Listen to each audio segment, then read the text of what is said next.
የመጨረሻው ፓርት እኮ ናት። ቆይ አንዴ እንድገማት። ቆይ እቺ የመጨረሻው በጣም ያበደ ልሳን ነው ከሁሉ ጃልኩ ኤላባሻንዳ ብራግላራባሻ ካላራባየኬ ኤላባሻንዳ ብራግላራባሻና ማጋዲያ ደማጋቶ ላባያ ላያላባሳንዳ ላባካራላባ ሴንዶላላላላባ ሽላባባባ ሱዳላባ ራዶላላላላላላላላላላላላላባስ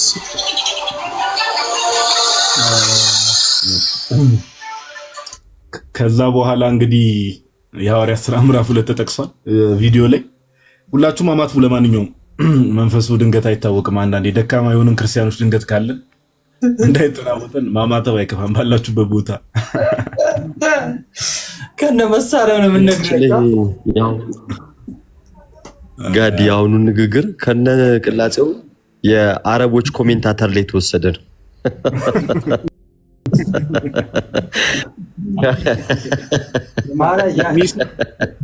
ሜሲ ማለት ነው የቀረው። አንጥራ ሜሲ እንዳለው እኮ ሜሲ ብቻ ነው የቀረው። የሆነ በጋዲ የተሰራ ቪዲዮ ነበረ። ጋዲ አስታውስክ? ልኬልህ ነበረ እሱ ቪዲዮ። በዚህ በማን ነው ይሄ የሚሳደበው? ማን ነበር? ዮናታን ሲል አብሮ አንተ ጋር ኤዲት ተደርጎ የተሰራው አስታወስከው? እሱ ይሄ ጃም ነው የምታደርገው። ዮናታን ልሳን ሲናገር በቃ ሄዱ። እስከዛ አዘጋጁ እሺ። ካለሽ የጋዲ ድምጽ የገባበት ልኬልህ ነበረ፣ ግን በጣም ቆይቷል። እንግባ መሰለኝ ወደ እንትኑ ሌስ ዱዛት። በቃ ወደ ሐሳቡ እንግባ። ታች ያላችሁ ሰዎች ታብታብ እያደረጋችሁ ፕሮቴስታንቶች ባይዘብሊ ኮመንት ላይ የምር ከንቱ ናችሁ እንዲህ ናችሁ እያላችሁ ጴንጤቆስጣሎች ምጽፍ ግቡ። ይሄው በጴንጤቆስጣል በደንብ ሐሳቡን እናነሳለን። ልሳን መናገር መንፈስ ቅዱስን ለመቀበል ራሱ ለመዳን ራሱ ምልክት ተደርጎ እናትሻ የሚታየው እንደዛ ስለሆነ ግቡ። መዳናችሁን ንገሩ ልሳን እየተናገራችሁ እና ኮመንት ላይ አተርመጥመጡ ለማለት ያክል ነው። ቀጥል ብሮስኪ። እሺ ሁላችሁንም በድጋሚ እንዴት ናችሁ? አጠር አድርገን እናየዋለን። ምንድነው የዛሬው ርዕስ? አጋንንታዊ ልሳን ነው። ኦኬ አሁን ጴንጤዎች በሚባሉት ማለት ነው የካሪዝማቲክ ሙቭመንት ውስጥ አለን በሚሉ በእነሱ ዘንድ የሚነገር ልሳን ተብሎ የምሰሙት ነገር አለ አይደል? አሁን ጋዲ የሰማችሁ አክቹዋሊ ሁላ ከሐሰተኛው ነው ወይስ እንደው ከትክክለኛው መንፈስ ነው የሚለውን እስኪ በመጽሐፍ ቅዱስ በተወሰነ እስከዛ ግን ፕሮቴስታንት ጴንጤዎች ይሄ ልሳን እንናገራለን የምትሉ ካላችሁ ኑና ሞግቱን ማለት ነው። ቁጥር ጻፉ፣ ገስት ላኩ። ያው ሞዴሬተሮች ምናምን ያስገቧቸዋል ማለት ነው። ኤኒዌይስ እኔ የተወሰነ ነገር ልበልና ለወንድሞች እሰጣለሁ ማለት ነው። እሺ ልክ እንዴት ነው? ሁላችሁም ልብ ብላችሁ ስሙ። መጽሐፍ ቅዱስ አውጡ። አንደኛ ቆሮንቶስ ምዕራፍ 14ን ታወጣላችሁ። ለምንድን ነው 14 ያልነው? ብዙ ጊዜ ጋዶ ካየ እንደዚህ አይነት ነገር የሚናገሩ ይሄ ልሳን ተናገርን፣ እንደዚህ እንደው ተገለጠልን፣ ወረደልን፣ ተሰጠን ምናምን የሚሉ የሚጠቅሱት ወይ ደግሞ ሚስዩዝ የሚያደርጉት አቢዩዝ የሚያደርጉት የመጽሐፍ ቅዱስ ክፍል ምንድነው? አንደኛ ቆሮንቶስ ምዕራፍ 14 ነው። አንደኛ ቆሮንቶስ ምዕራፍ 14 ከመሄዳችን በፊት ልብ በሉ። አንደኛ ቆሮንቶስ ምዕራፍ 14 ከመሄዳችን በፊት ጌታችን መድኃኒታችን ኢየሱስ ክርስቶስ በማርቆስ ወንጌል ምዕራፍ 16 ላይ ምን ተናግሯል? ሂዱ ወደ ዓለም ለፍጥረት ሁሉ ወንጌል ስበኩ፣ ያመነ የተጠመቀ ይድናል ካለ በኋላ ከዛ በኋላ ያመኑት ማለት ነው ኦኬ፣ ወይ ደግሞ የዳኑት ወይ ደግሞ ክርስቲያን የሆኑት እነዚህ ምልክቶች ይታዩዋቸዋል ብሎ ይከተሏቸዋል ብሎ አንደኛ የተናገረው ነገር ምንድነው? በአዲስ ቋንቋ ይናገራሉ ነው። ሶ ያንን ነገር ያየነው ምንድነው? በሐዋርያት ሥራ ምዕራፍ 2 ላይ ሕይወት የሆነ መንፈስ ቅዱስ ሲወርድ ያየነው ነገር አለ ማለት ነው። ሐዋርያት ሥራ ምዕራፍ 2 ላይ በአዲስ ልሳን ወይ ደግሞ በአዲስ ቋንቋ ተናግረዋል። ምን ይሉ ዘንድ ነው የሚለው? ላንብላችሁ አንዴ። ሐዋርያት ሥራ ምዕራፍ 2 ላይ እንዲህ ይላል ይላችሁ። ሐዋርያት ሥራ ምዕራፍ 2:4 ላይ በሁሉ መንፈስ ቅዱስ ሞላባቸው፣ መንፈስ ቅዱስ ማለት ነው። መንፈስም ይናገሩ ዘንድ እንደሰጣቸው በሌላ ልሳኖች ይናገሩ ጀመራል። ምን ይሉ ዘንድ ነው የተሰጣቸው? እንዲናገሩ ማለት ነው። ለምን? ታላቅ ተልእኮ ተሰጥቷቸው ነበር። ምን የሚል? ወደ ዓለም ሂዱ፣ ለፍጥረት ሁሉ ወንጌልን ስበኩ የሚል ታላቅ ተልእኮ ተሰጥቷቸዋል። ያንን ተልእኮ የሚፈጽሙት በንግግር ውስጥ ቋንቋ ስለሚያስፈልግ፣ ለምን? ወደ ዓለም ስለሆነ የተላኩት። ይኸው መንፈስ ቅዱስ ደግሞ ምን ሰጣቸው? ይናገሩ ዘንድ ብዙ ልሳኖችን ሰጣቸው። ይህ ልሳን እዚሁ ሐዋርያት ሥራ ምዕራፍ 2 ላይ ያለው ልሳን ከመንፈስ ቅዱስ የሆነ ልሳን ነው። ሐዋርያው ቅዱስ ጳውሎስ ልሳን የሚለው ይህን ልሳን ነው፣ የመንፈስ ቅዱስ ስጦታ የሆነ ልሳን ነው። ይህ ልሳን የሚተረጎም ነው፣ ቋንቋ ነው፣ የሰው መግባቢያ ነው። እዛው ቁጥር 6 ይህም ድምፅ በሆነ ጊዜ ሕዝብ ሁሉ ተሰበሰቡ፣ እያንዳንዱ በገዛ ቋንቋ ሲናገሩ ይሰማ ስለነበር የሚሉትን አጡ ይላል። የሚሉትን አጡ፣ ተገረሙ። ኦኬ ምን ሰምተው ነው? በገዛ ቋንቋቸው ወይ ደግሞ በትውልድ ቋንቋቸው ስለሚናገሩ ስለነበር ማለት ነው። ስለዚህ ይህንን እናያለን። ወደ ቆሮንቶስ 14 እንሂድ። እንግዲህ እንደሚታወቀው የቆሮንቶስ ቤተክርስቲያን ጋዶ በጣም ትልቅ ችግር ገብቶ ነበር። ምን ገብቶ ነበር? የመንፈስ ቅዱስ ስጦታ ይቀበሉና ለምሳሌ አንደኛው ምንድነው ከመንፈስ ቅዱስ ስጦታ? ልሳን። ይህ ልሳን ራሳቸው የቆሮንቶስ ቤተክርስቲያን ሰዎች ማለት ነው አቢዩዝ ያደርጉታል። እንዴት? ባልተገባ ቦታ ይጠቀሙታል፣ ወይ ደግሞ ሰሚው በማይረዳበት መልኩ ይጠቀሙታል። እና ሁሉንም ለምሳሌ ለአንዱ ግሪከኛ ቢሰጠው፣ ለአንዱ የተለየ ቋንቋ፣ ሌላ አይነት ቋንቋ ቢሰጠው እርስ በርስ እስካይግባቡ ድረስ ይጠቀሙ ነበር ማለት ነው። ከዛን ሐዋርያ ቅዱስ ጳውሎስ ምን እያደረገ ነው? ይህን መልእክት ሲጽፍላቸው ከዚህ ነገራቸው እንዲቆጠቡ ነው። ክፍሉን በአጭሩ ልናገርና ወንድሞች ይሄዱበታል ማለት ነው። ክፍሉ ከላይ ስለ ፍቅር ኃያልነትና ፍቅርን መያዝ እንዳለባቸው ስለ ፍቅር ካወራ በኋላ ስለ ፍቅር ካወራላቸው በኋላ ምዕራፍ 13 ላይ 14 ላይ ምን ይላል? እንግዲህ ፍቅርን ተከታተሉ ይላል። ፍቅርን ተከታተሉ። መንፈሳዊ ስጦታ ምንድን ናቸው? ትንቢት መናገር፣ እንደገና ደግሞ አጋንንት ያደረባቸውን ድውያንን መፈወስ ሊሆን ይችላል። እንደገና መተርጎም፣ እንደዚሁም በልሳን መናገር ሊሆን ይችላል። ይህን የምታገኙት እዚሁ አንደኛ ቆሮንቶስ ምዕራፍ 14 ላይ ነው የምታገኙት። ስለዚህ ምን አለ ሐዋርያ ቅዱስ ጳውሎስ? መንፈሳዊ ስጦታንም አለና ይልቁንም ትንቢት መናገር በብርቱ ፈልጉ ይላል። በደንብ በብርቱ መፈለግ ያለባችሁ ምንድነው? ትንቢት መናገርን ነው። ትንቢት ማለት ከእግዚአብሔር የሆነ ማለት ነው። ለምሳሌ ካስታወሳችሁ ሙሴን በፈርዖን ላይ አምላክ አድርጌ ሾሜሃለሁ ይለዋል አይደል? ሙሴን ሲልከው እና እኔ መናገር አልችልም ሲል ምንድን ያለው? አሮንን ምን አደርግልሃለሁ? ነቢይ አደርግልሃለሁ አለ። ሰው ከእግዚአብሔር የሆነውን ከሙሴ ተቀብሎ ምን ይላል ማለት ነው? ይናገራል ማለት ነው። ስለዚህ ትንቢትን በብርቱ ፈልጉ ሲል ምን ማለቱ ነው? ከእግዚአብሔር የሆነውን መገለጥ ለመናገር ፈልጉ ይላል። አሁን ትልቁ ችግር ያለው በጴንጤዎች ዘንድ ጴንጤዎችም ትኖራላችሁ። ቁጥር 2 ላይ ነው በልሳን የሚናገር ስለ እግዚአብሔር እንጂ ለሰው አይናገርም የሚለውን ይጠቅሱላቸዋል። ምን ይላቸዋል? በልሳን የሚናገር ስለ እግዚአብሔር እንጂ ለሰው አይናገርም የሚያስተውለው የለምና ይላል። አሁን ክፍሉን አለመጨረስ ነው። ምን ማለት ነው? በልሳን የሚናገር ለእግዚአብሔር እንጂ ለሰው አይናገርም ለምን አለ ሐዋርያው ቅዱስ ጳውሎስ? ለምንድን ነው እዛው ሲመልሰው የሚያስተውለው የለምና? አሁን ለምሳሌ እኔ በተለየ ቋንቋ ለምሳሌ በህንደኛ መጥቼ ብናገር እዚህ ውስጥ ትሰማላችሁ? ህንደኛ አሰሙ፣ ጋዲም አይሰማም። ስለዚህ ምንድነው የሚሆነው ማለት ነው? በቃ የሚያስተውለው የለም። በቃ ስለዚህ እያመሰገንኩም ከሆነ በቃ ለእግዚአብሔር ነው እያመሰገንኩ መቀጥለው። ንግግሬ ሁሉ ለሰው አይሆንም ማለት ነው። ሰዎች ጋር አይደርስም ማለት ነው። ተሰሚነት አይኖረውም ማለት ነው። ለዛ ነው ሐዋርያው ቅዱስ ጳውሎስ ይኸው በልሳን የሚናገር ልሳን ማለት ባይዘው በመዝገበ ቃላታችን አንደበት ማለት ነው። ቋንቋ አንደበት ማለት ነው። ስለዚህ በዚህ ቋንቋ የሚናገር በቋንቋ የሚናገር በተሰጠው ቋንቋ የሚናገር በልሳን የሚናገር አለ ለእግዚአብሔር እንጂ ለሰው አይናገርም ካለ በኋላ ምክንያቱም የሚያስተውለው የለምና አለ። በመንፈስ ግን ምስጢርን ይናገራል አለ። ምስጢር የሆነው ለማን ነው? ምስጢር የሆነው ለምዕመኑ ወይ ደግሞ እዛ ውስጥ ላሉት ለክርስቲያኖች ለማህበሩ ምን ይሆናል? ምስጢር ይሆናል ማለት ነው። ምስጢር ይሆናል። ምክንያቱም የተደበቀ ነው፣ ከነሱ አይሰሙትም። አሁን እኔ መጥቼ አንደኛ ቆሮንቶስ ምዕራፍ 14ን ይህ ማለት ይኸው እዚሁ ሐዋርያው ቅዱስ ጳውሎስ ከእግዚአብሔር የሆነውን ቃል ብሎ የሚናገረው ማለት ነው። ይህንን አንደኛ ቆሮንቶስ ምዕራፍ 14ን በሌላ ቋንቋ ብነግራችሁ እናንተ በማትሰሙት ቋንቋ ብነግራችሁ ለእናንተ ምንድነው የሚሆነው? ምስጢር ነው የሚሆነው። ምስጢር እየተናገርኩ ነው ማለት ነው። አሁን ይህን ይዙና ነው አሁን ያሉ ጴንጤ ነን ባዮች ምን ይላሉ? አይ እንደው የምንናገረው እንደው ምስጢር ነው የሚል አይነት ንግግር ይናገራሉ ማለት ነው። ከዛ ቁጥር 3 ላይ ምን ይላል? ትንቢትን የሚናገር ግን ለማነጽና ለመምከር ለማጽናናትም ለሰው ይናገራል። ስለዚህ ትንቢት ማለት ከእግዚአብሔር የሆነውን ነገር ግን ሰው በሚሰማው ቋንቋ ልብ በሉ፣ ሰው በሚሰማው ወይ ደግሞ በሚረዱበት። አሁን እናንተ አማርኛ ነው የምትችሉት፣ ምናልባት እኔ የተለያየ አይነት ቋንቋ ልችል ይችላል። ስለዚህ እናንተ በምትሰሙበት ግን የምናገር ከሆነ ለማነጽ እናገራለሁ። ይኸው አሁን የምንማማረው ለማነጽ ነው። ለምሳሌ ይህ የመንፈስ ስጦታ ራሱ ከመጀመሪያው የወረደው ልብ በሉ፣ የመንፈስ ቅዱስ ስጦታ የተሰጣቸው ለምንድን ነው? ለማነጽ ነው። ምንን? ቤተ ክርስቲያንን ለማነጽ፣ ሰዎች እንዲማሩ ከእግዚአብሔር የሆነውን ነገር እንዲሰሙ ስለሆነ ማለት ነው። ቁጥር 5 ላይ እንዲህ ይላል፣ ሁላችሁ በልሳኖች ልትናገሩ እወድ ነበር፣ ትንቢትን ልትናገሩ ግን ከዚህ ይልቅ እወዳለሁ ይላል። እንደውም ይኸው ቆሮንቶስ ቤተክርስቲያን የተሰጣቸውን የልሳን ወይም ደግሞ የተለያየ ቋንቋ ማለት ነው፣ የተለያየ ቋንቋ በመጠቀማቸው እየወቀሳቸው ነው። በቃ እንደው ብትናገሩ ደስ ይለኝ ነበር አለ። ግን ከዚህ አሁን ቋንቋ ከተሰጣችሁ ቋንቋ የመንፈስ ቅዱስ ስጦታ ከሆነው ከዚህ ቋንቋ ግን ምንን በይበልጥ ተናገሩ አለ። በልሳናት ተናገሩ ያለው ማህበሩ እንዲታነጽ ማለት ነው። ክርስቲያኖች እንዲታነጹ ማለት ነው። ምን አለ? ማህበሩ ይታነጽ ዘንድ ንግግሩ ባይተረጎም በልሳኖች ከሚናገር ትንቢትን የሚናገር ይበልጣል። ስለዚህ አይበልጥም። አሁን የምናያቸው ጴንጤነን የሚሉ በአዳራሻቸው ቅድም እንደሰማ ነው ሻራራራ እንደዚህ የሚሉት ማለት ነው። በቅዱስ ጳውሎስ ይሄ መናገር ቤተክርስቲያኑ ወይ ደግሞ ማህበሩን አያንጽም የተባሉት ነው። ኦኬ፣ አያንጽም። ይልቁንስ ግን በልሳን መናገር ስቲል እነሱ የሚናገሩት ልሳን ይሄው ቆሮንቶስ 14 ላይ ነው ብለው እንኳን ቢደመድሙ ማለት ነው ቤተክርስቲያንን እንዲያነጽ ማህበሩ ክርስቲያኖች እንዲታነጹ ግን ምን ተናገሩ አሉ? ትንቢትን ተናገሩ ወይ ደግሞ ከእግዚአብሔር የሆነን ተናገረዋል።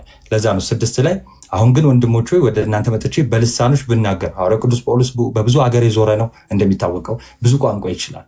የመንፈስ ቅዱስ ስጦታም ለሱ ተሰጥቶታል፣ ብዙ ቋንቋ ይችላል። ግን መጥቼ አለ ወደ እናንተ መጥቼ በልሳን አላለም፣ በልሳኖች በብዙ ቋንቋዎች ብናገር በመግለጥ ወይም በእውቀት ወይም በትንቢት ወይም በትምህርት ካልነገርኳችሁ ምን ይጠቅማችኋል? ስለዚህ ለእናንተ መጥቼ ወይ በትንቢት እናንተ በምትረዱበት የእግዚአብሔር ቃል በሆነ ወይ ደግሞ እግዚአብሔር ራሱ ሪቪል ባደረገበት ከክርስቶስ በተቀበል ነው በትምህርት እንዲገባችሁ አድርጌ ማልነግራችሁ ከሆነ ምን ይጠቅማችኋል? ዝቅ ይልና ነፍስ የሌለበት እንኳን ከላይ ምን ብሎ ነበር? ምንም አይጠቅማችሁም ብሎ ነበር። ይኸው በትንቢት ሲሆን በመግለጽ ሲሆን ወይ ደግሞ በትምህርት ሲሆን ነው የሚጠቅመው ይልና እሱ ሲያብራራው ነፍስ የሌለበት ነገር እንኳን ዋሽንትም ክራርም ቢሆን አለ። ዋሽንትና ክራር እንደምታውቁት ነፍስ የለውም አይደል? ነፍስ የለውም፣ ሰው ነው ነፍስ ያለው። ዋሽንትና ክራርም ቢሆን ድምፅ ሲሰጥ አለ። ዋሽንትም ድምፅ ሲሰጥ ታውቁታላችሁ፣ ክራርም ድምፅ ሲሰጥ ታውቁታላችሁ። ከዛስ ክራርም ቢሆን ድምፅ ሲሰጥ የድምፁን ልዩነት ባይገልጥ በዋሽንት የሚነፋው ወይም በክራር የሚመታው መዝሙር እንዴት ይታወቃል አለ። ስለዚህ ለምሳሌ የገብረ የድምፁን ልዩነት መግለጥ አለበት። በክራሩ የገብረ ዮሐንስ ሲሆን ይሄ መዝሙር እንደዚህ የሚለው ነው፣ ይሄ መዝሙር እንዲህ የሚለው ነው ብለን እንለየዋለን ማለት ነው። ከዛ ግን በክራር የሚመታው መዝሙር እንዴት እንደሆነ ይታወቃል አለ። ምን ካላለ ካልገለጠ ማለት ነው። ዝቅ ይልና ደግሞ ምን ይላል? ደግሞ መለከት የማይገልጥን ድምፅ ቢሰጥ ለጦርነት ማን ይዘጋጃል? አሁን ለምሳሌ መለከት ጦርነት ውጡ የሚል አይደለ? እና ወደ ጦርነት ውጡ የሚል የመለከትን ድምፅ አለው አይደለ? ጋዶ የሆነ አይነት አለው የመለከቱ አነፋፍ ለጦርነት ሲሆን ወታደሮቹ አንደርስታንድ የሚያደርጉበት ማለት ነው። አንደርስታንድ የሚያደርጉት ወታደሮቹ የሚግባቡበት ማለት ነው። እና ያንን ድምፅ መለከቱ ካልሰጠ እንዴት ትወጣል? ቦምብ ላይ ይፈነዳል። መለከቱ ሌላ ነው የተነፋው። አንተ የምትጠብቀው መለከት የትኛው ነው? የትኛውን መለከት ነው የምትጠብቁት? የምታውቁትን መለከት ወይም ደግሞ ለጦርነት ውጡ የሚለውን። ስለዚህ ይህ መለከት ራሱ ነፍስ የሌለው ይህ መለከት ራሱ ድምፁን መግለጥ አለበት። ያኔ ግን ሰው ለጦርነት ይወጣል። ይሄ የጦርነት ድምፅ ነው ብሎ። ስለዚህ ምን እያለ እንደሆነ እዚሁ ላይ ልናገር ነው ወንድሞች እንትንላለሁ። ምን እያላችሁ መሰለ? ኢቭን ሰውም ሆኖ የሚናገረውን ካላወቀ እንዴት እንረዳዋለን? አንረዳው። ሰውም ሆኖ አሁን ነፍስ የሌለው ብሎ ነፍስ የሌላቸው ነው የተጠቀመው። ነፍስ ያላቸው ለምሳሌ ሰዎች ለምሳሌ አሁን የሰማችሁት መድገምም በጣም ከባድ ነው። የሰማችሁት ድምፅ ራሱን ይገልጣል? ንግግር አይገልጥም። እንኳን አይደለም እኛ ራሳቸውን ስጠይቁት እኛ ማናቅም ምንለውን ነው የሚሉት። ራሳቸውንም ስጠይቋቸው እኛ ማናቅም የምንለው። ስለዚህ ራሳቸው የሚሉትን እንኳን የማያውቁ ከዛስ እኛ ጋር ሲደርስ ደግሞ ምን እንደሆነ ማናቅ ከሆነ ምን ይጠቅመናል? ምንም አይጠቅመንም እያለ ነው ሐዋርያው ቅዱስ ጳውሎስ ማለት ነው። ከዛስ 10 ላይ ምን አለ? በዓለም ምናልባት ቁጥር የሌለው የቋንቋ አይነት ይኖራል። አሁን ዓለማችን ብዙ ቋንቋ አለና በጣም ብዙ ቋንቋ አለ። ስለዚህ ይኸው በአጭሩ ምን እያለን ስለ ቋንቋ እያወራ ነው ማለት ነው። ስለዚህ በዓለም ምናልባት ቁጥር የሌለው የቋንቋ አይነት ይኖራል፣ ቋንቋም የሌለው ህዝብ የለም። ስለዚህ ሁሉም ህዝብ ቋንቋ አለው የየራሱ የሚግባባበት ማለት ነው። ከዛስ 11 ተናገረ ልጨርስ። እንግዲህ አለ ምን ብሎ ነበር? ከላይ ስለመለከት ነገረን አይደለ? ነፍስ ስለሌላቸው ነገር ነገረን። ከዛ ደግሞ ከፍ ብላችሁ ገና ፕሮቴስታንቶች አሁን ጴንጤዎች የሚጠቅሱላችሁ ምንድነው? ይኸው ለእግዚአብሔር ይናገራል ምስጢር ይናገራል ብለው አይደል የሚጠቅሱላቸው? ለምን? የሚያስተውሉ ስለሌለ ብሏል ሐዋርያው ቅዱስ ጳውሎስ 11 ላይ እንዲህ ይላል እንግዲህ በዓለም ላይ ብዙ ቋንቋዎች አሉ። እሺ ብዙ ቋንቋ፣ የተለያየ አይነት ቋንቋ። ህዝብ ደግሞ ሆኖ ቋንቋ የሌለ የለም። አሁን ሁሉም ህዝብ ደግሞ ቋንቋ አለው አለ የሚግባባበት። 11 ላይ ምን ይላል? እንግዲህ የቋንቋውን ፍቺ ባላውቅ፣ አሁን የቋንቋውን ፍቺ ባላውቅ ትርጉሙን ማለት ነው። ትርጉሙን ባላውቅ ለሚናገረው እንግዳ ሆናለሁ፣ የሚናገረውም ለእኔ እንግዳ ይሆናል። ለምሳሌ ጋዲ ቻይንኛ ቢችል ለምሳሌ ቻይንኛ ቢችል ጋዲ በቻይንኛ የሆነ ነገር ቢለኝ እኔ ቻይንኛ አልችልም። ስለዚህ ምንድነው አይን ፍጥጥ ጥርስ ግጥጥ ይሆናል። እንግዳ ነው መሆነው። ከዛስ እኔ እንግዳ በመሆኔ ጭራሽ እሱም እንግዳ ይሆናል። አንግባባም። ሁለታችንም እንግዳ ነው የምንሆነው። ይኸው ለተናጋሪውም እንግዳ ሆናለሁ፣ እሱም ደግሞ እንግዳ ይሆናል ለእኔ። መግባባት አይኖርም። ለዛ ነው ምን አለ ሐዋርያው ቅዱስ ጳውሎስ አሁን ስለ ቋንቋ እያወራ እንደሆነ ማለት ነው። ምን ብያቸዋለሁ? የቆሮንቶስ ቤተክርስቲያን ቋንቋ ተሰጣቸው።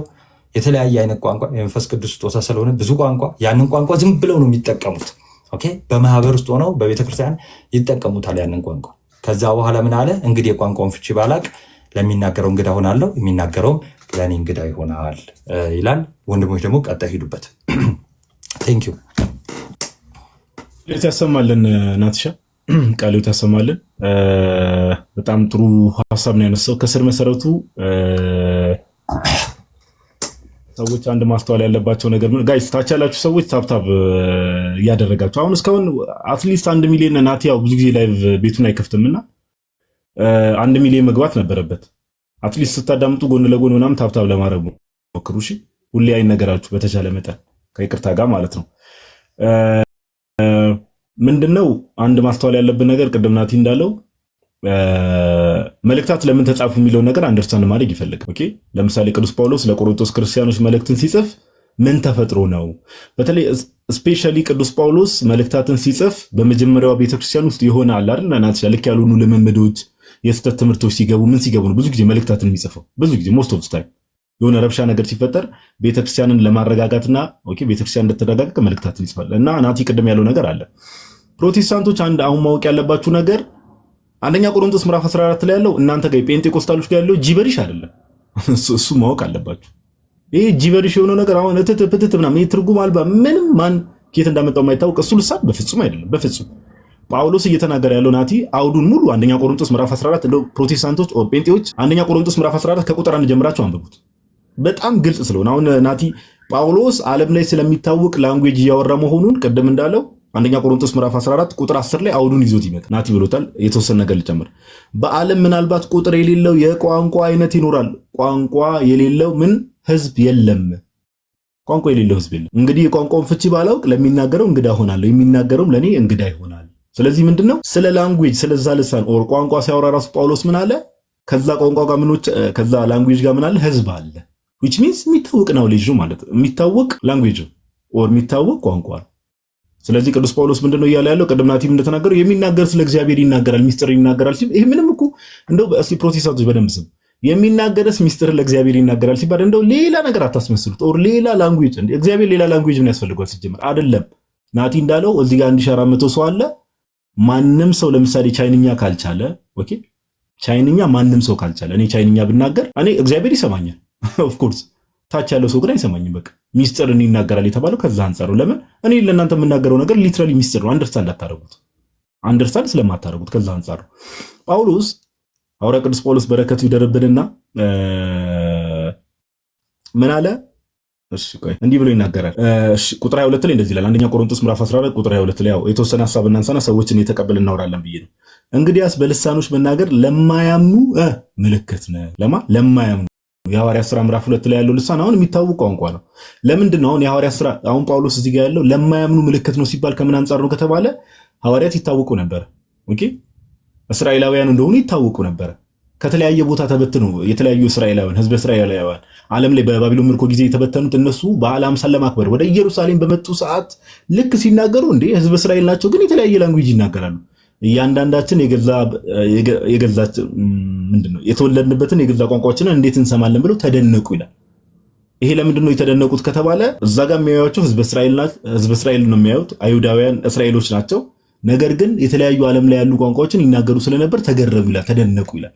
ለዛ ነው ቅዱስ ጳውሎስ በልሳኖች መናገር ለማያምኑ ምልክት ነው እንጂ ለሚያምኑ አይደለም። ፕሮቴስታንቱ ዓለም ላይ ጴንጤቆስታሉ ጋር ያው ይሄን የጴንጤቆስታሎችን ልሳን እዚህ ጋር ስናነሳ አንደኛ ቆሮንቶስ ምዕራፍ 14 ላይ ያለው የጴንጤቆስታል ነው ብለን አምነን አይደለም። ናቲ ቅድም እንዳለው ግን ቢሆንስ በሚል ለማያምኑ ነው እንደ ምልክት የሚጠቀሙት አይደለም። ባይዘው በፍጹም ጳውሎስ ምን አለ? ለማያምን ምልክት ነው፣ ለሚያምኑ ግን አይደለም ማለት። በጴንጤቆስታሉ ዘንድ ያለው ምልክታ ምንድነው ከተባለ ሊትራሊ ልሳን ካልተናገርክ እንደውም አልዳንክም ወደ ማለት ሁላ ደርሰዋል። ለዛ ነው ሰዎች ምን ያደርጋሉ? ዝም ብለህ ተለማመድ፣ ችግር የለውም አፍን እያጋጨ ተለማመድ፣ መንፈስ ቅዱስ የሆነ ሰዓት መጥቶ ይጎበኛል ይባላል። ዝም ብለህ ተለማመድ ትባላለህ።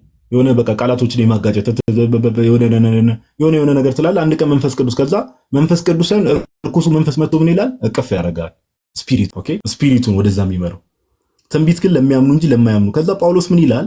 እንግዲህ ማህበሩ ሁሉ አብሮ ቢሰበሰቡ ሁሉም በልሳኖች ቢናገሩ፣ እንግዲህ ማህበሩ ሁሉ አብሮ ቢሰበሰቡ ሁሉም በልሳኖች ቢናገሩ ነው። ያልተማሩ ወይም የማያምኑ ሰዎች ቢገቡ አብደዋል አይሉምን አለ። which means ምንድነው? ለምንድነው ጳውሎስ እያለ ያለው አብደዋል አይሉምን ብሎ ሲጠይቅ አንደኛ ቆሮንቶስ ምዕራፍ 12ን ገብታችሁ አንብቡት ከቁጥር 4 ጀምሮ የተለያዩ ኦልሞስት 9 ጸጋዎችን ይዘረዝራል ቅዱስ ጳውሎስ። ከነዛ ጸጋዎች ውስጥ አንዱ ምንድነው? ልሳን መናገር አለ። ልሳን መተርጎም ደግሞ አለ። መናገር መተርጎም። ስለዚህ ተርጓሚ በሌለበት ቦታ ኦኬ የመተርጎም ጸጋ ሰዎች ሳይሰጣቸው አክቹዋል ላንጉዌጅ ራሱ ዝም ብሎ የተሰጣችሁን ጸጋ አታባክኑ ነው። ለምን የሚያያችሁ ሰዎች ራሱ አብደዋል አይሉምን አለ ጳውሎስ። የምርም ደግሞ እንደዛ ነው። ለምሳሌ እኔ ከመሬት ተነስቼ ቻይንኛ ባወራ፣ ናቲ ግሪክኛ ቢያወራ፣ የሆነ ሰው ደግሞ ጃፓኒዝ ቢያወራ፣ ምን ቢያወራ ሁላችንም እዚህ ጋር አሁን ማይካችን ኦን አድርገን ብንጮ የሆነ ሰው ከውጭ ሲመጣ እነዚህ ሰዎች አበዱ እንዴ ነው የሚለው። ደግሞ እንደዛም ነው። ኦኬ ስለዚህ ከቁጥር 27 ላይ ምን ያህል ቅዱስ ጳውሎስ በልሳን የሚናገር ቢኖር ሁለት ወይም ቢበዛ ሶስት ሆነው በተራቸው ይናገሩ፣ አንዱም ይተርጉም። ይሄ ይተርጉም እየተባለ የሚናገረው ምን ነው ከተባለ አክቹዋል ትክክለኛው ልሳን ነው እያልኩ ያለው ትክክለኛው ልሳን ኦር ቋንቋ። ኦኬ ከዛ ምን አለ? የሚተረጉም ባይኖር ግን በማህበር መካከል ዝም ይበልና ለራሱና ለእግዚአብሔር ይናገር። ኦኬ ተርጓሚ ከሌለ።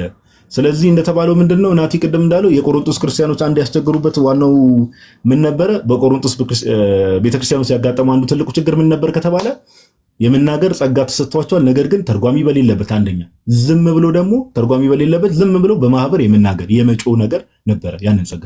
ኦኬ ስለዚህ ጳውሎስ ምን አለ? አንደኛ ተርጓሚ በሌለበት አትናገሩ።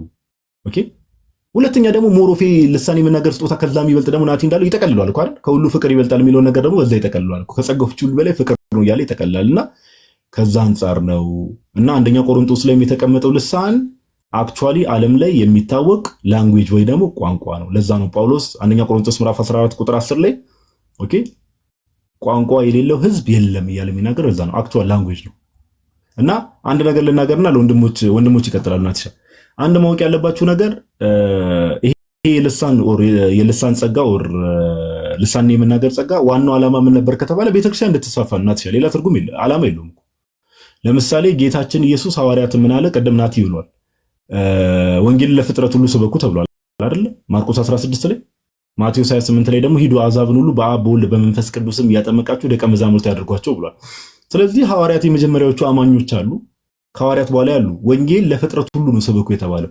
ወንጌል ለፍጥረት ሁሉ ሲሰበክ ለምሳሌ ቶማስ ሊሆን ይችላል፣ ቅዱስ ዮሐንስ ሊሆን ይችላል፣ ቅዱስ ጴጥሮስ የሆነ አካባቢ ሄደው ሲሰብኩ የዛን አካባቢ ላንጉዌጅ መናገር መቻል አለባቸው፣ ቋንቋውን መናገር መቻል አለባቸው። ስለዚህ ምን አደረገ እግዚአብሔር አምላክ? የሐዋርያት ሥራ ምዕራፍ 2 ላይ የመንፈስ ቅዱስን ጸጋ ሲያፈስባቸው እንመለከታለን። ለምን? በየቦታው ለፍጥረት ሁሉ ወንጌል ስበኩ ስለተባሉ በሄዱበት ቦታ ሁሉ በዛ አካባቢ ቋንቋ እንዲናገሩ ያ ጸጋ ሊሰጣቸው ይገባ ነበር። ያ ጸጋ ከተሰጣቸው በኋላ ቤተክርስቲያን ከተስፋፋችስ በኋላ ከተባለ ለምሳሌ ናቲ ኢትዮጵያ ውስጥ አሁን ቅዱስ ማቴዎስ ለምሳሌ ኢትዮጵያ ውስጥ መጥቶ ወንጌል ሰብኳል ተብሎ ይታመናል። ናቲ ለምሳሌ ቅዱስ ማቴዎስ መጥቶ ኢትዮጵያ ውስጥ ወንጌል ሰበከ። ወንጌል ከሰበከ በኋላ እዚህ አካባቢ ደቀ መዛሙርትን ካፈራ ኦኬ ጳጳሳት ካሉ ምን ካሉ ጳጳሳቱ ናቸው ማለት ነው። ከዛ በኋላ ወንጌል የመስበክ የነሱ ድርሻ ይሆናል። ስለዚህ ጳጳሳቱ ከኢትዮጵያ ስለሆነ የሚመረጡት ያንን ቋንቋ መናገር ስለሚችሉ ከዛ በኋላ አስፈላጊ አይደለም ማለት ነው። በቃ ምንም ከባድ እኮ አይደለም። ቤተክርስቲያን አንድ ሴትል ካደረገች በኋላ በቃ እዛ ሴት ሮም ውስጥ የሆነች ቤተክርስቲያን ከተመሰረተች እዛ አካባቢ ጳጳሳት ይመረጣሉ፣ ቢሾፖች ይመረጣሉ፣ ዲያቆናት፣ ካህናት አሉ። ወንጌልን ለመስበክ ደግሞ መምህራን አሉ ከዛው አካባቢ ክርስቲያን የሚሆኑ ማለት ነው እነርሱ ምን ያደርጋሉ ለአካባቢው በራሳቸው ላንጉዌጅ ይሰብካሉ ማለት ነው በቃ ይሄ ነው ዓላማው ራሱ ይሄ ነው ለዛ ነው በቤተክርስቲያኑ ስንመለከት ቀስ በቀስ ይሄ ስጦታ የጸጋ ስጦታ እነ ቅዱስ ዮሐንስ አፈወርቅ እንደሚናገሩት እየደበዘዘ ሲመጣ የምንመለከተው ኦፍ ኮርስ ዛሬ ድረስ ሰዎች አይሰሙም ወር እግዚአብሔር ይህን ስራ አይሰራም ይላል አይደለም ኦኬ እግዚአብሔር ይሰራል ማንንም አይከለክለውም ነገር ግን በዚህ ደረጃ በመጀመሪያው ቤተክርስቲያን በነበረው ደረጃ ግን ያ ነገር እየደበዘዘ ሲመጣ የምናየው ለምንድን ነው ቸርች ሴትል እያደረገች ስትመጣ ይሄ ነገር የጸጋ ስጦታው እየቀነሰ ይመጣል ማለት ነው እና ከዛ አንፃር ነው የምንመለከተው ጴንጤዎች ገስት መላክ በደንብ መጀመር ትችላላችሁ ምናምን ነገር ወንድሞች እስከዛ ተጨማሪ ሐሳብ ይጨምሩና ተሻግዘር ያክብርልን በስመ አብ ወወልድ ወመንፈስ ቅዱስ አሐዱ አምላክ